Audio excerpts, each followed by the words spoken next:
بسم الله الرحمن الرحيم. حمد و سپاس بۆ پەروەردگار، سەڵات و سەلام بۆ جانی پێغەمبەری پێشەوا صلی الله عليه وسلم. بەڕێزان و خۆشەویستان، باس و بابەتی ئەم جارەی دوانگەی خەڵک تایبەتە بەوەی کە ئاخۆهاتنی سەلیم جبوری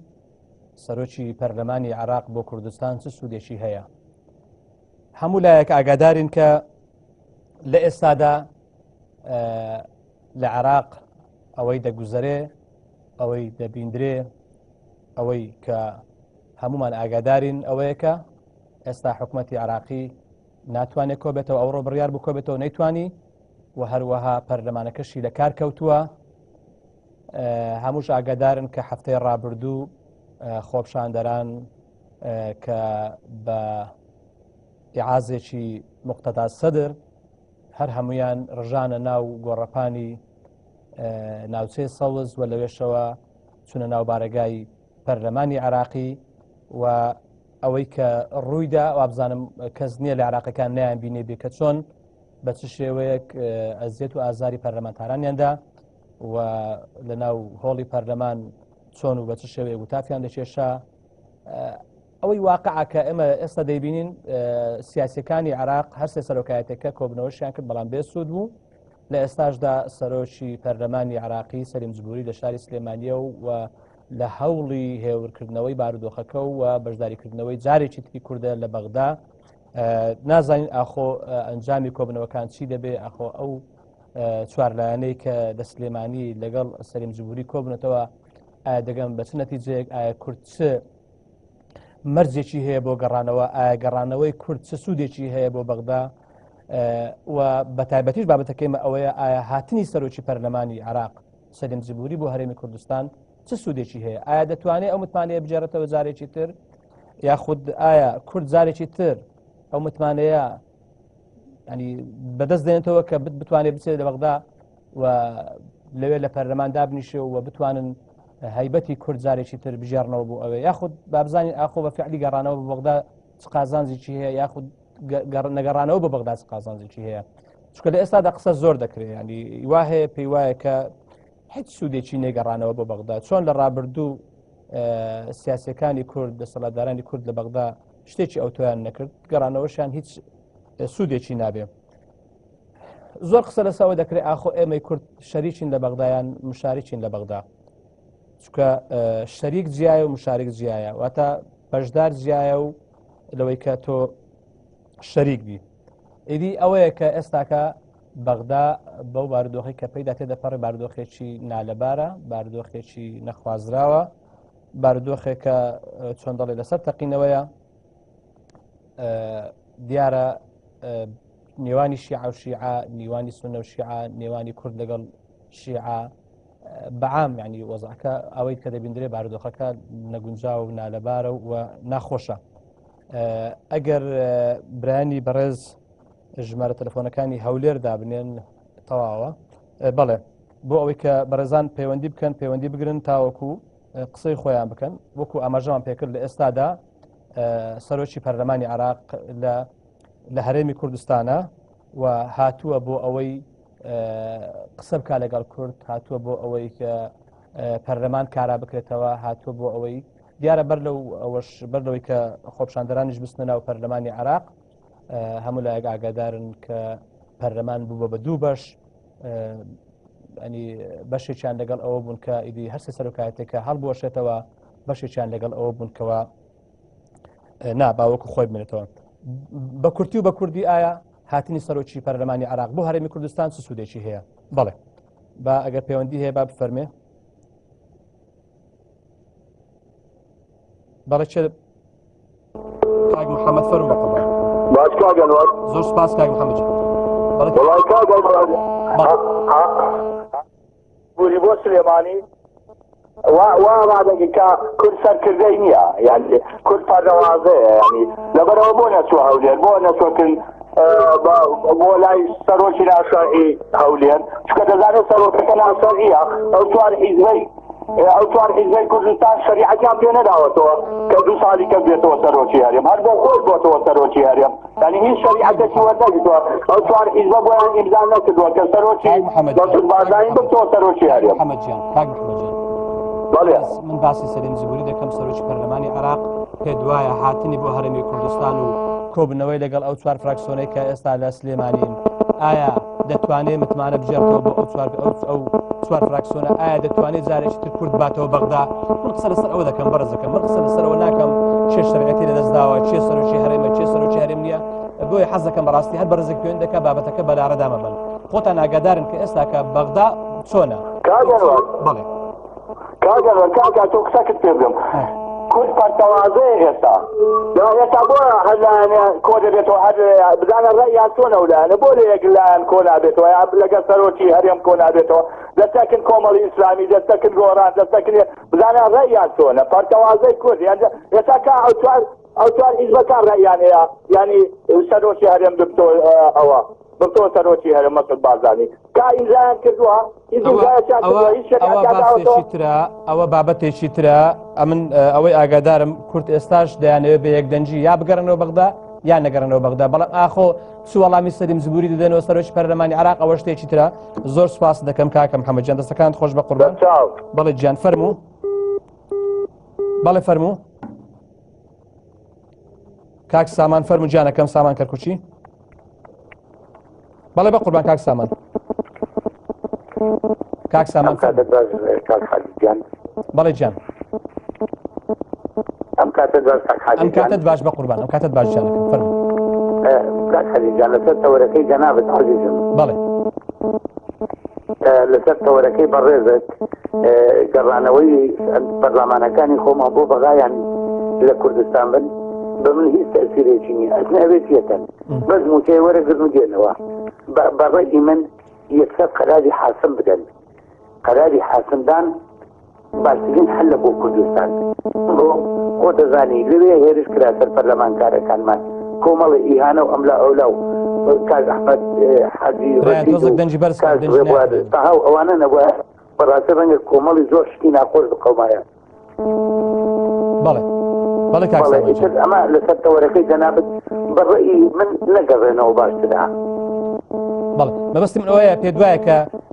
سەرۆکی پەرلەمانی عێراق کە هاتۆتە هەرێمی کوردستان دەتوانێت قەنەعەت بە کورد بێنێ جارێکی بگەڕنەوە بەغدا وڵا ئەوان خۆیان لە بەغا ئەڵێن کاک حەلیجان ئەوان لە بەغا خۆیان ئەڵێن ئەمە سەرۆکی پەرلەمانە شەرعیەتی نییە نازانم بە چه شەرعیەتی هاتووە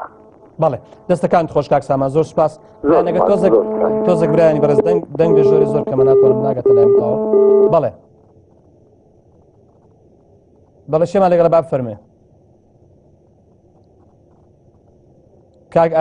کاک ئاری فەرموو باش بەڕێ زۆر سوپاس کاگاری فەرموو من سەرۆکی پەرلەمانی عێراق هات بۆ شاری سلێمانی عەزم دەکرد هذا هو پایتەختی کوردستان لەلایەن شەریعەتەوە پێشوازی لێکرابە نەوەکو لەلایەن پشتگوولایەنەکان پێشوازی دەکرد کورد یەکدەنگ بووایە لە پێشوازیکردنی کە میوانێک بچن سەرۆکی عێراقا پێشوازی لێکردبایە نەوەکو لە کار خراوە شەریعەت بچێ بۆ لایەنەکان کورد بەناو خۆ هەیەگرنیا فوە تێلە ناگەتە لاین بەتەواوی بەڵێ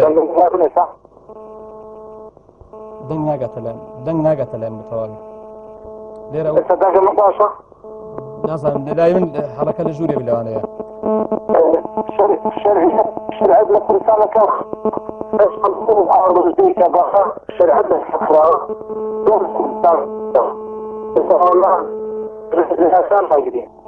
پێویستە کورد لەناو قۆزانیە کردێ پەرلەمان بەسەر بخرێتەوە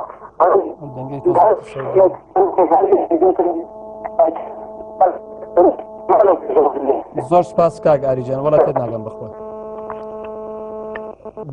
بەڵێ چێمان لەگەڵ باب فەرمێ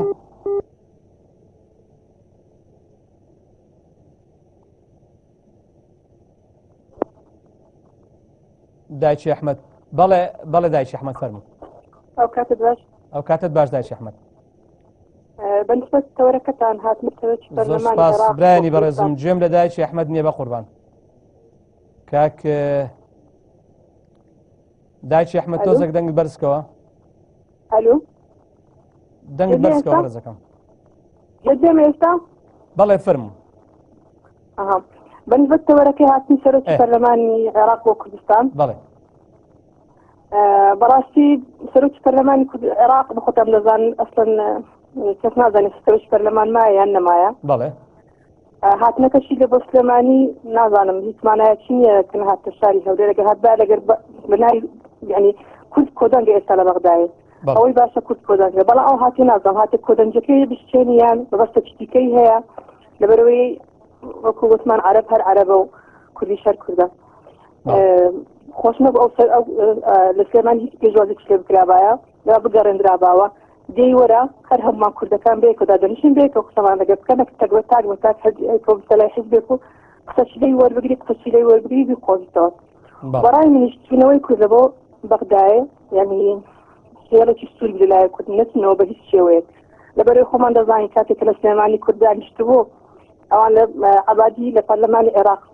مدلتي خوي بسطاو حكومتي أنت تشكيل كتير كتابة كان لبوكر لك الثورة كديش أنا كتكا آية بجدار لبيان بجدار ناري. بله دستكان. إيش بزانا الزمان قراءة أو رئيستي كان بكتها كديش حقني هردام فلوشي حقيقة أو دارة بهيش شوية نرواتو بغداي حتى أجر شرط شروطة تانية ثقافة جيبة جينك يعني نوتناش لثقافة جيبة جيبة بهيش شوية ما قرأتو بغداي. لبروي إسمه بالله دستي لوان أو عطيستي أمامي كتيستان بمايا مشوكاتا شخص شيت خمين لسدا بنينو خويني هم شهيدة كان مان أصل صالة خباتي كوت هرهم دابا في رونروا تكاتان إذا كم هرهم ولا أنا كان لبرخاتي بوست وفارة وراتبتان متنوا بغدايس عندهم برلمان كان توز الغيرتان هذي نقدر إنه بغدايس كما دستي عربان تتعمل أو ندبا صلبوتا دست خوش داشت من زور سپاس بله بله کاچی داریم با فرمین بله الو کاغاری فرمو باشی باروس زور سپاس کاغاری جان وقالوا بنا مرموك فرمو کاغاری جان فروشي برلماني عراقات ومشاري سليمان عظمانة البهاد باب وشاري هولور طبعا خلق إلا الآن سوش برلمان وكجوازي اللي بكلاوانا وكل الآن وحزب الله أنا كان دا ودعوة كارم لكو حزب كان دا مشان برلمان كردستان بكار بخانوا نو كل وفوست وكرسيك سوش برلمان سوش شرعيات لكار خرا سوش هرم وسوش هرم سوش هرم تشري ياساي كدوا بس برلمان بكار بخاتوا وي هر موارد هر شنك بتعتبروا أمريكا لهرو ما تشاوروا فيه كانوا برلمانك خطأ لكارخص هالشيء أكادوا معنا برلمانك خطأ لكارخص كاغاري برز برجع هەمومان دەزانین گرفتی هەرێمی کوردستان چۆنە چییە من قسە لەسەر هەرێمی کوردستان ناکەم بەبەستم ئەوەیە ئایا سەرۆکی پەرلەمانی عێراق دەتوانێت قەنەعات بە کورد بێنێ جارێکی تر بگەڕێتەوە ئایا ئەو دەسەڵاتەی هەیە ئەو پێگەی هەیە کە بتوانێت پەرلەمان زندوو کاتەوە جارێکی تر لە بەغدا خوي لنا عراق ذاته شيعة وسنجري هي أتوا أخوان رجلا خلوا كرتي استلاك ذات شوي كرت كاملين وساوان والله يما خوما يجرنينا هذا ما يجربين لكردستان خوما تبادين نبغاش توعي تبادين نتواني بصر وكان ظالم تشتري ماك شهادات بس ندات لكردستان حكمة كان بيك هنا والله أنا سيف ساوي بكردناك بس تكازاني ما لنا يجرنينا بله دەستەکان خۆش بە زۆر سپاس ئەری زۆر سپاس شێمان لەگەڵ با بفەرمێ بەڵێ بەڵێ ئایا سەرۆکی پەرلەمانی عێراق ئایا سەلیم جبوری دەتوانێت لە ئێستادا کە لە کۆبنەوەدایە لەگەڵ حزب لایەنە سیاسیەکان لە سلێمانی بۆ ئەوەی کە پەرلەمان کارا بکرێتەوە خۆتان ئاگادارن کە پەرلەمانی عێراق هەفتەی ڕابردوو خۆپشاندەران گەیشتە ناو پەرلەمان و لەگەڵ سوکایەتیکردن بە پەرلەمانتاران و هەروەها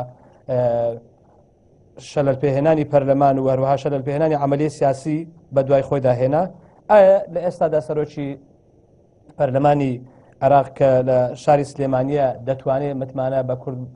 بدات ینی ئەو متمانەیە بۆ کورد دروست بکاتەوە جارێکی تر ئایا کورد دەگەڕێتەوە بەغدا جارێکی تر وەکو کاکوەلی لە کەرکووک بەڵێ کاگولی السلام عليكم عليكم السلام بقربان دەستخۆشیان بەرنامەتەکەت دەکەم سپاس بە قوربان دەستەکانت خۆش من ناوم تاها وەلیە ناوم وەلی وەلی نییە ناو تاها وەلیە بەڵێ کاک تاها فەرموو گیانەکەم برای بەڕێزم من بەرەو بۆچین من ئەگەر ئەندام پەرلەمانە کورد نەڕوەتەوە بۆ پەرلەمانی عێراق باشترە لەبەرەوەی ئەو سوکایەتی کردیان بەردەمی ئەندام پەرلەمان يعني برامبري هيك عندنا برلمان نكرديان كانوا عندنا برلمان الشيعة لقلب عندنا برلمان الكرد بو كانوا مزوانا كرديان بوشي عندنا برلماني اما وهذا لبياني بندي كرديان تاع الشعب يعني بو دعوة كانوا لبرلمان تاراني اما نرون بو برلمان إلا أنا خوي عبادي بيته والدواء اللي بردن بكر عندهم البرلمان خومانو إن جاء أوكاتا خومان بريار أيضا كان لي عندهم برلمان كذا برلمان خويا بريار أيضا بله دست كانت خوش كاك تا زور سپاس يعني من زور هنا متأسفهم يعني بمحالتك كرديان بيانبري عندهم برلمان كان بله دست خوش بك كاك خوشی برنامه کات زور سپاس كاك برزان کلکسی فرم و قربان بله كاك برزان واره باش بقربان يعني دست خوش بو توركات دست خوش بو جنابتي هاي شركتون بو خازم براي برزن بس زني لم بابتا دنگ اگر توزك دنگ سپاس عراق بو كردستان يعني وكو هاولاتي دنگم بو ديستا فرم من نازانم هاتني او چلا مسألة كيانا غوري بوچي چلا مسألة كيانا غوري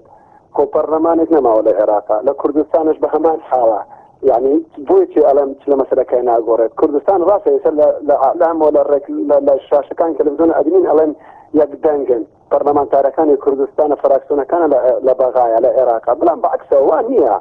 اگر وابايا دبايا سلم جبوري سرداني الشيخ آرامي بكلابوني من الجيجري سلوشي برلمان سرق فراكسونا كان مثلا بونو من سرداني بزوطوي قراني كردوا سرداني يشيت نشماني كردستاني كردوا أبزان سرداني كومالي كردوا سرداني باكي شاكا سرداني أما حزبا كانك يعني أما هاتني كمن من براي خوما أي بنام هاتني كأياو وكو شخصي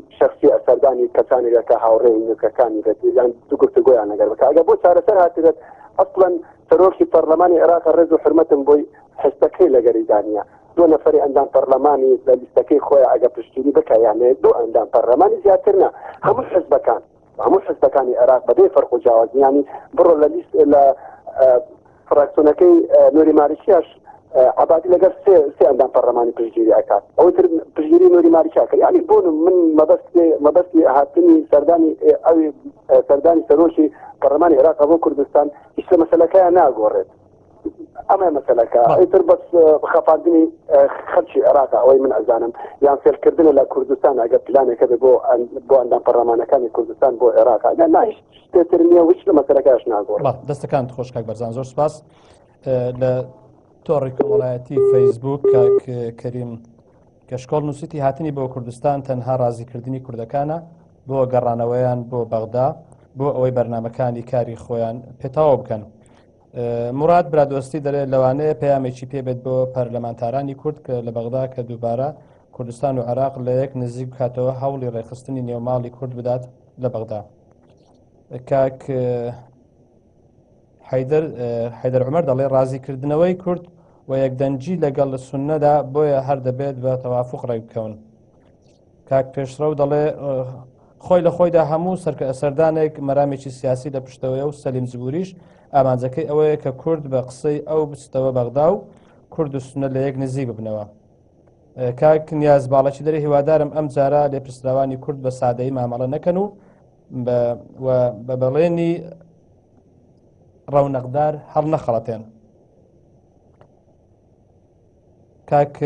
هێرمان دەڵێ کورد زیز بووە ناچێتەوە ماڵی هاوسەرەکەی و کە بەغدایە سەلیم زبوریش هاتوۆتە سوڵح بکات. بەڵێ گەرمیان کاک گەرمیان لە کەرکووک بەڵێ کا گەرمیان ئێوارە باش کا گەرمیانەکە دەنج تەلەڤیزۆنەکەت کسکەی زۆر سپاست دەکەم. بەڵێ کا گەرمیان ئەوە کزماکردیانەکەم فەرموو بە قوربان قسە بکە. کاکە جان بەنسبەت هاتنی سەلیم جمهوری بۆ هەرێمی کوردستان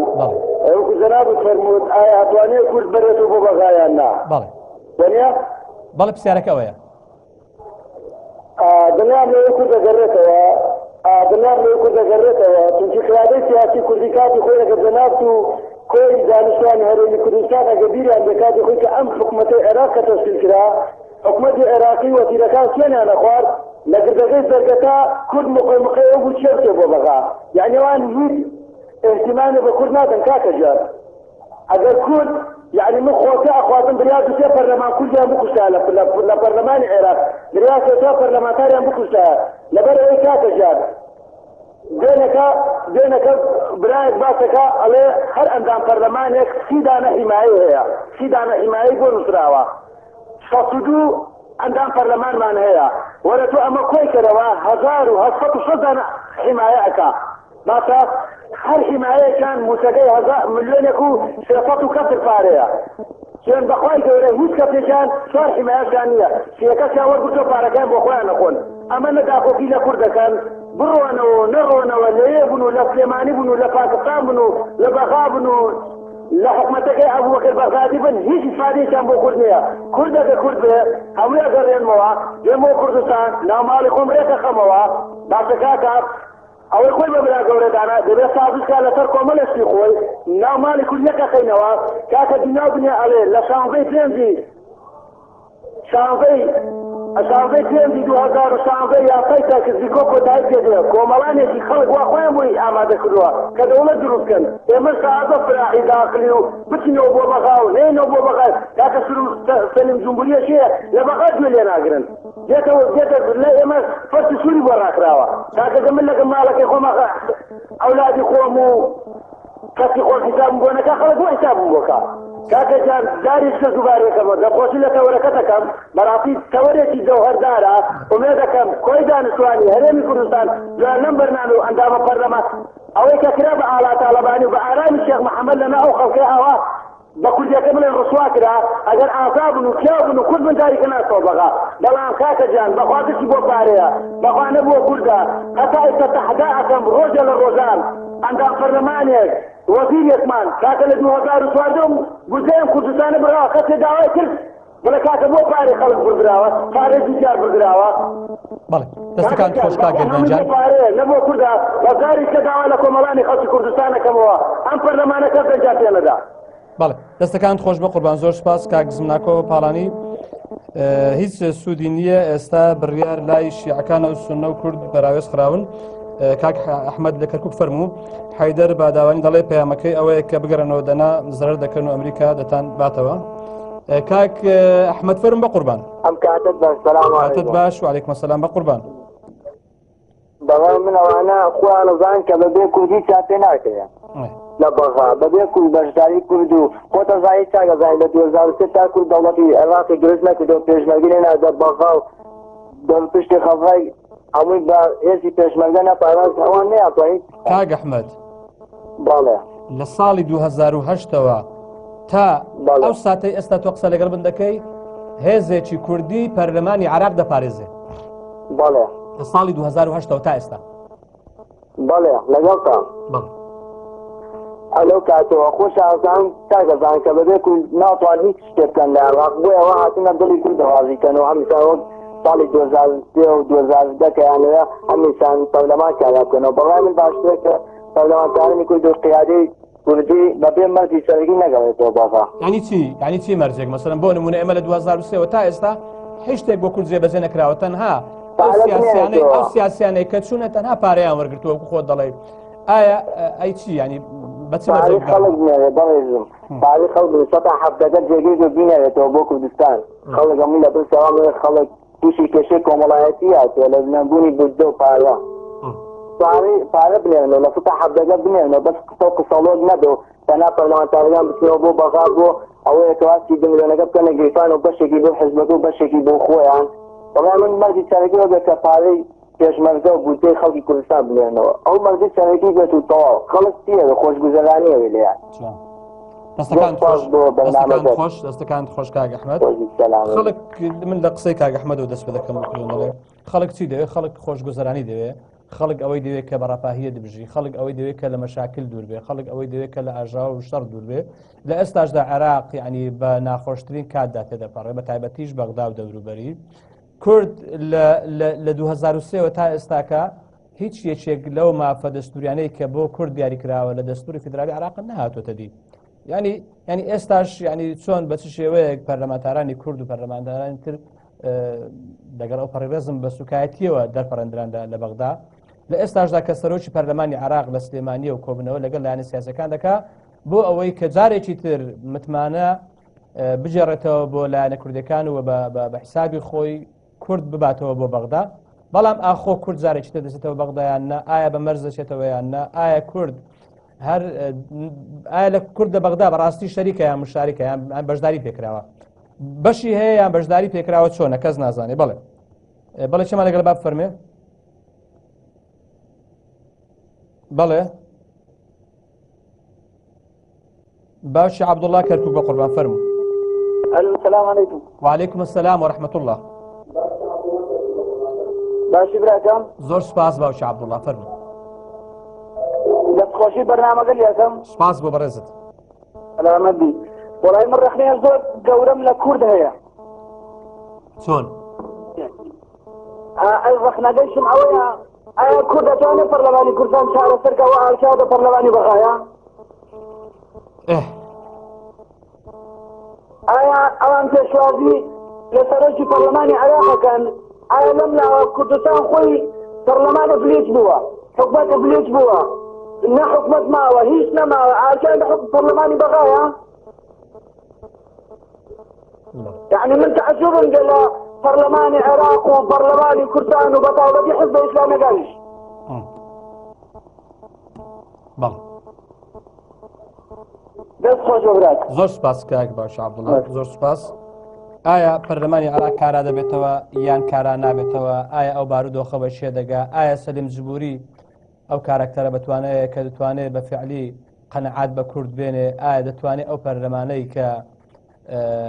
شەلەلی هێنا ئەو پەرلەمانەی کە ئیفلیس بوو ئێستا لە بەغدا ئایا دەتوانێت زارێکی تر زیندوی کاتەوە ببێتەوە بۆ سەرۆکی پەرلەمانێک کە چەکچەکە لە ئەرز بە و بڕیار دەربکە ئەوە هەمووی قسەیە و ئیدی داهاتوێکی نزیک لەوانەیە دیاری دەکات بەڵێ بۆ ئەوەی کە پەرلەمانی عێراق کارا بێتەوە ئەوەی کە هاوڵاتیانی بەڕێز ئاماژەی پێ دەکەن ئەوەی کە سیاسەکان ئاماژەی پێ دەکەن ئەوەی کە ڕۆشنبیران و نووسەران ئاماژەی پێ دەکەن ئەوەی کە عێراقیان ئاماژەی پێ دەکەن بە کورد و بە هەموو پێکاتەکانترەوە ئەوەیە کە پەرلەمانێک بێ پەرلەمان نوێنەرایەتی خەڵک بکە پەرلەمان مافی خەڵک بپارێزێ پەرلەمان یاسا لە بەرژەوەندی خەڵک دەربکە نەک پەرلەمانێک بێت تەنها موچە بۆ پەرلەمانتارەکان دابین بکە و هەر یەکە و سی پاسەوانی بۆ دابین بکە و هەروەها سەفەر و سەردانی خۆیان بکەن و دواتریش ئەوە حاڵی خەڵک بێ بەڵێ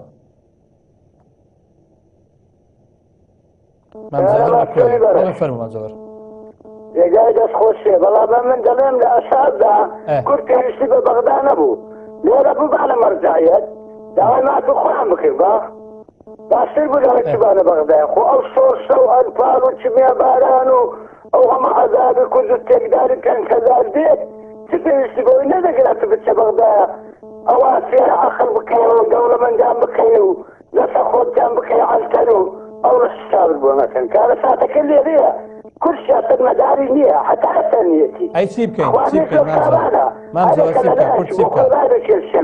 ما سمع أصدى بالسبين جابز أي كان قالن لكن أصدى $1,000,000 أنا وأنا بذكاته بالسيبول كيف أصبح لباغري وأخلي وأنبو أنا فول برعمل تيغو وثيقاكا أو ما بس انداجة بس أرسل جبوري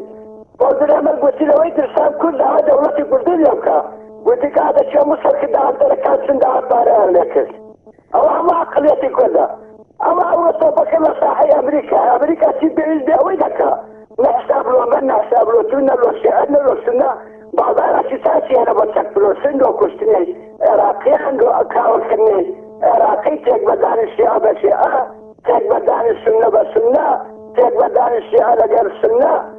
بعض الأساسي زود تاكا وأنا مدري لكن چەند بۆ خۆمان درۆزدێن ئەوانە کاتوێن هەمان بەرنامە درۆزنکرا سەرنجبوری چی بەدەستیە ئارامێکی بەدەستیە ئێستا سەرکردەکانی خۆمان بەرامبەر ئەمریکا سەبری پاسدارزن هەر حسابیشان وەلاکێ بەس بەرامبەر نەهاتەکەن ئەوە خوێنی میلەت دەمزد و اقتصادی داوام لە سەرێوی هانەی دەکەن و زۆزش بە قووەتەکەی وەکو جیستیاسی گورگەکەی پێشانی میلەت دەدەن دەستەکان خۆش ڕۆشنبیری هەیە لە برسینەوە لە سەرکردەکان ئایا بۆ سۆستا دروست کرد چونە بەغدا ستات کرد ئێستا نەتیجەتان چییە هەر لە پەرلەمانەکەی خۆمانە بەزانت چییە ڕۆژوقاتی دەبرێ ئەوەی دەکا حەدێک چێ لە خەلاگەدا دەستەکان خۆش مام زەوەر کاتم زۆر پێدای بە قوربان سوپاس دەکەم باوکی سەفا لە هەولێر مام زەوەر دەستەکان خۆش زۆر سپاس باوکی سەفا فەرموو السلام عليكم. وعليكم السلام ورحمة الله. ڕۆژی خۆشەویستم لەتان هەیە زۆر سپاس. گەلێمە؟ بەڵێ بەڵێ فەرموو. ڕۆژی خۆشەویستم لەتان هەیە خۆی گەورە موفقتان کە ئینشاءالله. سپاس دەگەڵێمەش.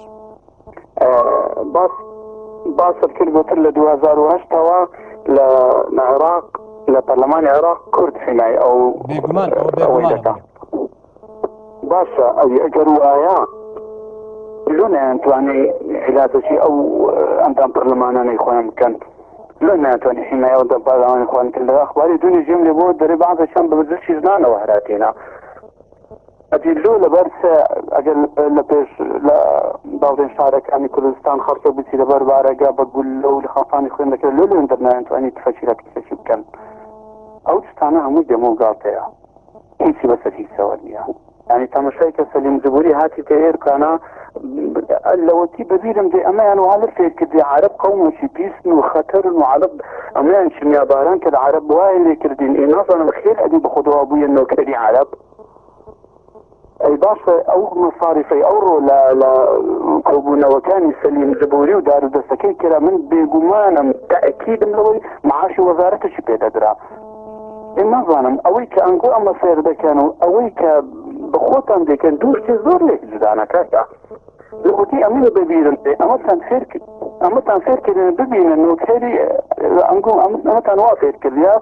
أما دائما دجايتي عرب كينو ليان دي بيان قرينو بيان كوجين وشيدي كاش بخوتان دكتان له والله كردينا عموي أزمي اقتصادي وأزمي أخلاقي شي بيدا كرديا لا أردوغاتان لو كدينو لا مفروض سوريا لبورادة يخنا ما وشتان همو جمو قالت شيء سياسي من جواد الظاهر ملتي كل ملتي كان الروي عقل وزور تيجيش دنيا چونك اگر تيجيش دوبي مستحيل اوشتانا قبول بكاتن هم اشتكي بروج ورونا قوالا برساوتا اگر قبولي دكي هو ديارك كسيش عقل لدى اگر قبولي شناكي كان موقفت بس بظانم اواني اتا استاكرا لبو عربات لو تذكر عربي كان لبامر بخوتان او هم الرئيس التقديره يعني حتى لكوبونا وكان تنشاهدك كده تركيز مكرديها كبرامبريان دادا نشين زور بمتواضعين وخلان لو تنجيك دينا ودستيان لسيك دادنين كأنما اتو باشاي وامن غلام اي والله اوستانا زور بوروج هناك جارة لبرساما والله موشي ديك اشامان وافيت كده كعرب قومتي زور بيس وزور خطرناكم كورا بيان كوزن والله برام امن عقلم ها توجيه خويو ايشو خوم دانشتم ولا مارد بروها بكيل درو درسكتان ناكم قسما بالله بالله دروزنن اوي لو قم دي كما يوادر ملتي كل ماشي من عقل بيت توجيه خويو دابنش بودرو درسي قياده بديانا باورنا كاوس فاستم زۆر سپاس کاک سەفەر باوکی سەفەر دەستەکانت خۆش ئەنی بەڕاستی خەڵک حەقی خۆیکی بپرسێ خەڵک حەقی خۆیکی بپرسێ ئەرێ بەڕاست لە دوای 2023 تا ئێستا 2016ەیە ئەوەی کە کراوە لە بەغدا وەکو کورد کە کوردیە چی کردووە پێشمەرگە تا ئێستای لەگەڵدا بێ موچەی بۆ دیاری نەکراوە وەکو هێزی سوپا لە عێراق دەستنیشان نەکراوە نەوت ئەوە حاڵەکەیتی ناوچە دابڕێنراوەکان ئەگەر ئێستاش بارودۆخێک هاتە پێش و خی گەورە کردی هەندێک لە ناوچە دابراوەکان بە زۆرە لە زۆرەکان هۆکارێک دروست بوو گەڕاوە دەست هەرێمی کوردستان بەڵام ئاخۆ دوای داعشتی بەسەردێ ئەو کاتە شەشتا دیار نییە شەڕی ئەو کاتە دەبێت لەسەر سیبی چۆن دەبێت بپارێزرێ و مەسلەی تر ئایا لە ڕووی دیبلۆماسی لەلایەن ڕووی دیبلۆماسیەوە کوا کورد چی هەیە لە عێراق ینی بەڕاستی ئەمە خەڵک حەق خۆیتی پرسیار بکە حەقی خۆیت بزانانی ئایا ئێمە کە عراقمان دروست کردەوە ئێمە پێشمەرگەی کورد حیمای بەغدای کرد پێشمەرگەی کورد حیمای ئەو دەسەڵاتی کرد کە ئێستا لە بەغدایە ئەوان ئەو دەسەڵاتیان کردە ئەو پیاوە ئێستا کەش بەڵێ کاک کاردۆ لە سلێمانی کاک کاردۆ محەممەد بەڵێ کاک کاردۆ حاجی ئێوارە باش ئێوارە باش بە قوربان دەستخۆشی بۆ بەرنامەکە سپاس بۆ بەڕێزت تا حاجی ئەمە 65 پەرلەمانمانەیە لە بەغا بەڵێ گیان 3 وەزیرمانەیە سەرۆک کۆمارێکشمانەیە بەڵێ حتا ئێستا بستێک خاچی کوردستانیان دەڕانێتەوە سەر کوردستان حتا ئێستا ماری 140 جێبەجێ کردووە حتا ئێستا نیو تەنەگەک دەنمیان داوەتەوە پارەی نیو تەنەگەک دەنمیان داوەتەوە جوتیاریان حتا ئێستا چیان کردووە حتا هین بۆ وتیان پارەی پێشمەرگە وەکو جەیشی عێراقی لێکەین چیان کردووە بەس بۆ گیرفانی خۆیان بۆستی حیمایەتیان و ملیۆنەکەیان ئاڵێن و دیفاع لەواکەن دیفاعیان لە چی کردووە حتا ئێوارە پێشمەرگە لەو جەبانە شەهید دەبێ ئەندام پەرلەمانی دەبێ ئاو تێگرێ فەت کەناڵەکانیان لێداتەوە ئەی بۆ پێشمەرگانە لێک نانیتەوە ڕۆژانە شەهید دەبێ ئەی بۆ ئەوانە لێک نانیتەوە ڕۆژانە پێشمەرگە لە برستا خەریکە ئەمریە بۆ ئەوانە لێک نانیتەوە حاجی هەنێ شتەیە ئەبێ بڵێ حەق بە هەنێک شێ بڵێ ناحەق ئەندام پەرلەمان چی کردووە من پێم باشە لە جەبەڵ حەملینەوە بگەڕێنەوە لە کوردستان دەوڵەتی کوردی ڕادبێنین نەکابچین ئێمە چەند کەڕە بۆ عێراق دەوڵەتمان پێک هێناوەتەوە چیان کردو ئەمەندان پەرلەمانانە بەس شتێکم پێ بڵێ بڵێ کردبێتیان بڵێ مەشەندە میلا وایە تا حاجی حەق حەقە و ناحەقش ناحەقە دەستخۆشین بۆ بەرنامەکە دۆتن بۆ جەنابەت دەستەکانت خۆش زۆر سپاس وەڵا کاک کاردۆجان لە 2003 و بەر لە 2003 لە کاتی ڕژێمەکەی سەدامیش هەموو ئەوانەی کە ئێستا لە عێراق لە دەسەڵاتن لێرە لە ماڵی کورد بەخێو دەکران لە خۆشترین شوێن باشترین خواردن باشترین سەیارە و ئەو کاتە بە زمانی لووس بە قسەی بریقەدار دنیایەک بەڵێنی بێ نادروستیاندا بە کورد هەمویانی بردە بەغدا و ئەمریکا بە هاوکاری ئەمریکا هەمویان ئەوانەیە کە ئێستا لە دەسەڵاتن هەر بە سەلیم جبوریت و بە عەبادیت و بە مالیکیەوە هەروەها بە عەلاوی و بە جعفەری و نازانم چیە و چیە هەر هەمویان مەمنونی کورد من ڕۆژێک ڕۆژان بەس کەچی دەبینی ئێستا هیچ حسابی بۆ کورد ناکەن ئەخۆ ئەمەش خەتای ئێمەی کووردە یان ئەوانن بەڵێ سەبری تەوەرەکەت لەسەر ئەوە نییە وەڵا ئێمەش فەقیرن و هەژارین و سەبری خان فەرموو قسەی خۆت بکە وەڵای مەسەلەکە لەسەر وتەیە وتم لە ماڵی یانزە موچەمان وەرنەکردین دۆژنانە بەڵێ اینجا کردو حەولێ ئەگە بڕاوە بە هەپێمان برێنە مەش ئەوە چاوەڕوان نەبین دەست خۆشی دێتم حەولێکمان بۆ بدەن بەڵێ دەستەکانت خۆش بێت حافیزتان بێت وەڵا بێوەژنانەیە کەم ئەندامانەیە ئی هەموو مۆزەفانە ئی پێشمەرگەیە هەر دەڵێن دێ و دیاریژ نییە کەس نازانێت کەی دەدرێت چۆن دەدرێت معاشێک بوو بە نیو معاژنی و معاشەکەش تا ئێستا بە تەواوی وەکو پێویست دیار نییە ئیدی خوارحمکە بەڵێ شەما لەگەڵ بە فەرمێ کا گۆرانجیان فەرموو ئەو کاتۆ باش بە قوربان فەرموو خۆشی بەرنامەکە و لێەکەم سپاس بۆ بەڕێزت کاکە گیان بەڵێ گیان ئەردانی چیە هاتنی سەرۆکی پەرلەمانی عێراق بۆ کوردستان ڕەئی من ئەوان چۆن خۆ پیشاندانیان کرد بە بەڵێ کاگۆران الآن وما خدمة ملدي دوباره کاگۆرانش پەیوەندەکەی پسڕا دیارە کارتی نەما وەکو ئەمەژەمان پێکرد ینی بەڕاستی ئەوانەی کە دوێنێ لێرە مەمنونی کورد بوون و کورد بەڵێ کاگۆران بەڵێ کاگۆران فەرموو کاگۆران گیان فەرموو بەڕێزم ئەوایە ئێمەش خۆ پیشاندانمان بکردایە لەبارەت بەوەی کە سەلیم جبوریە بۆ کوردستان ئەخە خۆپشاندان بۆ بکەم پێشوازی لێ بکەین یا بڵێ کاکە بمێ بۆ ئەوەی تەماتە و ستومەکی تێ هاوێژی بەڵێ بەڵێ کا گۆران برای بەڕێزم ئەوان هەموویان دژی وەکو ئەم جەنابە ئاماژە بۆ زۆر داوای لێبردن دەکەم کا گۆران پەیوەندەکە تەواو نەبوو. کورد عادەتی نەبوو هیچ کاتێک ڕێز لە میوان نەگرێ، بەڵام با چۆن دەڵێ وەکو هەموو خەڵک ئاماژە پێ دەکات سیاسیەکان ڕۆژنامەنووس نووسەر خەڵکی عاقڵ خەڵکی کوردستان لەخوا بە زیاد هۆشیارە با فێڵمان لێ نەکرێ ڕێز بگرە لە میوانەکەت بە خێراتنی بکە دای بنێ ڕێزی لێ بگرە بەڵام لە کاتی گفتوگۆدا لەوێ مەیدۆڕێنە ئەوە گرنگجەکە لەوەیە چکە هەموو ئەوە ئاماژەکان بۆ ئەوەیە کە ئێمەی کورد هەمیشە سادە بووینە هەمیشە بە درێژایی مێژوو بگەڕێ بۆ مێژوو یعنی ئەوەی کە بە خوێن بەدەست هاتووە ئەوەی کە بە شەڕ بەدەست هاتووە ئەوەی کە بە جانفیدایی بەدەست هاتووە دوازار لەسەر مێزی گفتوگۆ دۆڕاندراوە. ئایا ئەمە دەگەڕێتەوە بۆ سادەیی ئێمە بۆ نازانم چ ناوێشی لێ بنێم ینی ئەگەرنا کاک گۆران خودت هەر بە ڕێزیترکە ئاماژە بەوکە ئەمە بە زۆرێک لە زۆرەکان پێشوازی لێ بکرێ یاخود تەماتەی پێبگرین یاخود بەری تێبگرین یاخود بە هەر شێوازەکرێن نا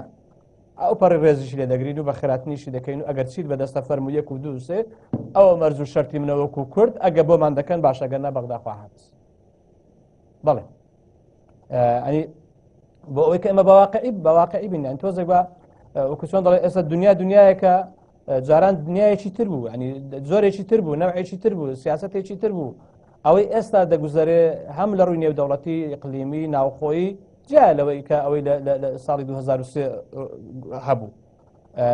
ئێمە حەقوایە ئەمە هەمووی لە 2023 تا ئێستا ببێ بە دەرس ببێ بە پەند هەموو ئەو وێزگانە بۆ ئەوەی کە کورد جارێکی تر هەوڵ بدا بزانانی لەکوێ تێکەوتووە لەکوێ نەی پێکاوە لەکوێ نەیزانیوە کە غەڵەتی کردووە ئیتر جارێکیت ئەو غەڵەتە نکاتەوە غەڵەتە دووبارە نکاتەوە بۆ ئەوەی کە جارێک نەیدۆڕێنێ لەبەر ئەوەی کە خەڵک چاوەڕوانی ئەوەیە بەڕاستی لە دەسەڵاتدارانی کورد ئیتر بەسە ئەگەر 13 ساڵ ئەوە هیچ لە ناوخۆی کوردستان کە ئێمە گرفتمان هەیە ئەوە هیچ کە لە ناوخۆی کوردستان کە ئێمە لەگەڵ یەک ڕێک نین بەڵام دوای 13 ساڵ تۆ نەتوانی هیچ شتێک بەدەست بێنێ لەگەڵ عێراق دیتەوە کازم کاتی بڕیاری کۆتایی هاتووە ئیدی یان ئەوتە هەر بەردەوام بە بۆ حاڵە یان ئەوتە خواحافزی لێ بکە و بڵێ کۆتایی هادیدی وابزانم تا ئێرە برادەراتەکەی ئێمە و هاوڕێتەکەی ئێمە و دراوسێتەکەی ئێمە و شەریکایەتیە برابەرشیە چۆنە ئیدی کۆتایی پێ هاتەوە بەڵێ چێمە لەگەڵ با بفەرمێ کاکشی کار فەرموو. السلام عليكم. وعليكم السلام ورحمة الله. باش براكم. زۆر سپاس کاکشی کار فەرموو. برام والله هاتي سەرۆکی پەرلەمان من پێم وایە بۆ جەوگۆڕینێک بلیتون بوو لە پەرلەمانی عێراق کاتی هێروکانە هەوایەکی سێنک و خۆشوە دار بخۆ لە ناو برایەکانی وەکو کورد لەبەرەوەی ئێمەی کورد لەگەڵ یەکتریا زۆر ڕەقوتوندین لە تەنازولکردن لە دەستکەوتەکانی ناوخۆمان وەکو هەرێمی کوردستان کە دەبینین چەندین دانیشتن لەگەڵ یەکتری لەگناین تەنازول ناکەین متەمەسیکین بە ئەوەکان بیربۆچنەکانی خۆمان لەگەڵ یەکتری بەڵام هەرێم شایەدی هەرێمی کوردستان زۆر نەمیان و تەنازولکەرە خزمەت بە بێگانە دەکات ئەو پەڕی خزمەت بێگانە دەکات تاکو وای لێ لەسەر پشتی دەپەڕنەوە ئەو جەهاز بەخۆی دەکات دەسەڵاتانی کوردستان دەسەڵاتداران بەخوان داوتنەوە با لۆ خۆمان تەنازول لە بینی خۆمان بکەین وەکو کورد لە بینی خۆمان نەک بۆ کەسێکی بێگان کە دواتر بەسەر پشتمان دەپەڕێتەوە دەرێت بۆ من کردووە ئەمە لە بەرچاونیە ئەو جەماعەتی بەغدای کە ئێستا لە پەرلەمانی بەغدایان بە شیعە و بە سونیان چەند ساڵێک لێرە بوون لە ناز و نیعمەتی کوردستانیان دەخواست کەچی چوونەوێن دەرێ دژیمەش دەوەستنەوە ئەوە دەستێکە بۆ ئێمە کە پند پێوەگرین بەداخەوە چەندین ساڵە دەسەڵاتداران پەندی لێوەرناگرن هیواداری ئەمجاریان ئیخوانێک لاکەنەوە پەندی لێوەگرن نەک ئێمەش بفرۆشن و خۆشیان فرۆشن و دواتریش پەشیمانی دار نادا. دەستەکانت خۆش کاکشکار زۆر سپاس فەرمووشێمان لەگەڵ با بفەرمێ. بەڵێ وەڵەجا ببێ بە پەند و دەرس ئەوەی کە لە 13 ساڵی ڕابردووە ئەو ئەزمونەی کە هەمانە لەگەڵ عێراقا ئایا بە فیعلی دەسەڵاتدارانی کورد سەرکردەکانی کورد حزبە سیاسیەکانی کورد لە باشووری کوردستان تۆ بڵێ پەندی لێوەربگرن تۆ بڵێ ئەوەی کە لە بەغدا لە 13 ساڵی ڕابردوو ڕوویدا لەو هەموو پێشێلکردنەی مافی نەتەوەیەک دەبێ ئەمە هەمووی ببێ بە وەزگەیەکی بەخۆداچوونەوە بۆ سەرکردایەتی سیاسی کورد بۆ ئیدی لە ناوە خۆمان ئێمە باڕێککەوین لە ناوە خۆمان بە گرفتەکان چارەسەرکەین لە ناوە خۆمان بە لەگەڵ یەکتر دابنیشن و ئەگەر ئێستا لە هەرێمی کوردستان هەر هەموو لایەنە سیاسەکان بەدەر لە بیر بۆچوونی جیاواز دەبەرەوەی ناکرێت من و تۆ هەمووان بە وەکو یەک بیرکەینەوە نا بەدەر لە بیر بۆچوونی جیاواز بە چەپ و ڕاست و ئیسلامی و ئەلمانی و نازانم چی هەر ناوەشی لە دەنەی هەر کەس بە قەنەعەتی خۆی ئیش بکە ئەوە شتێکی ترە بەڵام یەکدەنگ باین یەک هەڵوێز باین حکوومەتێکی تۆکمە پەرلەمانێکی ڕێکوپێک سیاستێکی ڕێکوپێک سەرکردایەتێکی ڕێکوپێک ئێستا بەغداش بەو شێوەیەی دەتوانی ئاوە بۆ زۆرە مافەکان پێشێل بکە لەبەرەوەی بەغدا هەمیشە دەسەڵاتدارانی بەغدا دەسەڵاتدارانی دەوروبەر چ ئێرانە چ تورکیایە چ دەوڵەتانی تری ئیقلیمیە چ زلهێزەکانی دنیا هەمیشە سوودیان لەو کەلێنا لەو درزە بینیوە کە هەیە لە میێوان لایەنە سیاسەکان لە هەرێمی کوردستان تا ئێمەوان ناڕێک بین تا ئێمەوان ناکۆک بین تا ئێمە یەکتر نەخوێنینەوە تا حساب بۆ یەکتر نەکەین ئەوەی کە دەیبینن ئەوە حاڵمان دەبێت لەبەر ئەوەی ئەگەر یەک بانایە و ڕێک بانایە لە پەرلەمانی عراقی بەردەوەی ئەو بارودۆخە ڕوودا بەردەوەی ئاواتەیەک بچێ یەک هەڵوێز دەبن ئایا بەشدار دەبن یان بەشدار نابن ئایا کۆبنەوەکان چی لێ بەیان چی لێنێ ئیدی بۆ حاڵەنە دەگەیشت و ئیهانەش و سوکایەتیش بە پەرلەمانتاری کورد نەدەکرا و ئەگەر پەرلەمانتارە کوردەکانیش بە فعلی و خود سیاسەکانی کوردچکە بمانێنمانێ هەر پەرلەمانتارێکی کورد لە بەغدا سەر بەلایەنێکی سیاسیە دوجار بڕیاری ئەو لایەنە سیاسیانەیە ئەو لایەنە سیاسیانە و پەرلەمانتاریان ناردوو بۆ ئەوێ کەواتە ئەگەر لێرە سیاسیەکان یەک بانایە ڕێک بانایە ئەوەی کە ئێستا هەیە ڕووی نەدەدا و ئێمە نەدەبووینە پاسەوانی بارەگایەک لە 2010ەوە تا ئێستای لەگەڵدا بێ لە 2010 تا ئێستا ئەوەی کە پەرلەمانی عراقی دەپارێزێ هێزێکی کوردیە بەڵام وەکەوە بەڕێزە ئاماژەی پێکرد ئەو هێزە کوردیە نەیتوانی یەک ئەندامی پەرلەمان بپارێزێ لە شەقی خۆپشاندەران ئەوانەی کە ئایا بە هەر شێوازێک زوو دەربازیان بۆ لەوێ نەبوونە چۆنە بەڵام ئەوانەی کە کەوتنە بەردەستیان ئیدی بە هەر حاڵ جێگای نیگەرانیە بۆ هەموو گەلی کورد پێمان ناخۆشە هیچ کوردێک لە هەر جێگایە کە ئەزیەتی بدرێ بەڵام پێم وایە ئەوەی کە خەڵکیش ئاماژە پێ دەکات ئەوەی کە خەڵکیش باسی دەکات ناکۆچەکانی بەنگی خۆمانە زیاتر وای لێ کردووە کە هەیبەتی کوردی ئاوا لێ کردووە وەکو چۆن دەڵێ وای لێ کردووە بەرامبەرەکە حسابت بۆ نەکا بەرامبەرەکە نەتخوێنتەوە بەرامبەرەکە گوێت لێ نەگرێ مافەکانت پێشێ بکە بڵێ چێمان لەگەڵ با فەرمێ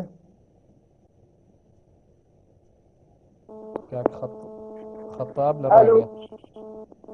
السلام عليكم. عليكم السلام ورحمة الله كا خطاب جان. بلى. الو. بلى جان. السلام عليكم. عليكم السلام ورحمة الله. الله لفر توري برنامجك عن ديارة دصلاة داران يريمي كردستان كمال حالي يقل داريخيان كده لمجي حكمرانيان كامجنان تواني والسود لا حالا مجدوية كانوا يقول باكو بردوام حالا كان يقل داريخ دوباره كلوستو اماش دارتو بو ناتيجه اشتوئي دا صلاة يريمي كردستان پندورنا ويتني لو حالا مجدويانا بو كيسا دا صلاة داران يريمي كردستان بخوان دابسنو حوض كا كوميسيون اكتير بين بومبستي رائش كذن نقل هري حكومتي عراق بله دەستەکانت خۆش کاک خەتاب دەچمە تەچیە کاک خاڵە فەرموو لە تەچیە لەو بەڕێزانە زۆر سپاس فەرموو برای بەڕێزم من دەستخۆشی لە مەحافظی سلێمانی هەموو ئەندامەکانی ئەەکەم کە ئەو میوانە ڕێز و احتیانیان لێگرت و هاتە ماڵەکەی حەقی خۆیەتی ئەبێن میوان کە هاتە ماڵەکە ڕێزی لێگیرە بەڕاستی ڕێز و احتیانیان لێگرت و بەڕێ بەڕێ ڕێزیان نەگرێت دەخۆشی لەو پیاوانەکەم بەس مەسەلەکەی خاڵی دووەمەم ئەم ئەندام پەرلەمانانە سەگن زبوری داوای لێ ئەکا هەرێت بگەڕێنەوانێ بۆ سەر بۆ پەرلەمانی ئێرە ئەهێ تێگەڵێت پیر و چوارەڵێت پیاو ئەمان نابێ ئەوای برای بەڕێزم تۆ ئەگەر ئیش بۆ ئەکرێ بڕۆ بۆیانە ئەم پیاوەکە هاتوێ بە قسەی خۆشێتن بۆ ناچیدوبانە وەلەو ئێتا گەم لە براتەیە بگوتی شەست و پێنج ئەندام پەرلەمانمان هەیە بەو ئەم 65 ئەندام پەرلەمانە یەک شتێکی بۆ ناکرێت بەرێ بۆ بۆی ناکرێت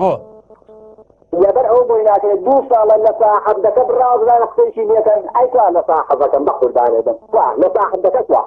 هیچم دوعات ئەم میلەتە هەمووی نیم و ئاژ وەرەگرێ ئەیش برای بەڕێزم بۆ خۆی مالی 20 ملیۆن 30 ملیۆن دیران وەرەگرێ وەکو بەرزەکی دانا چ خەمی دەکێتی کە تۆ ئیشی بۆ ناکرێ وەڵا هەرمەڕۆ بڕایەوانێ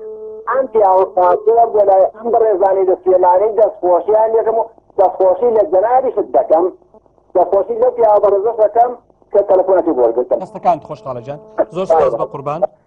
بەڕێزان خۆشەویستان ئەوەی کە گوێبیستی بوون و بینیتان ئەمە ڕاو بۆ چوون و سەرنجی چەند بەڕێزێک بوو کە پەیوەندیان کرد و قسەی خۆیان کرد لەسەر هاتنی سەرۆکی پەرلەمانی عێراق بۆ هەرێمی کوردستان کە ئاخۆ دەتوانێت سەرۆکی پەرلەمانی عێراق کورد ڕازی بکات جارێکی تر بگەڕێتەوە بەغدا بۆ ئەوەی کە بەشدار بێت لەو پەرلەمانەی کە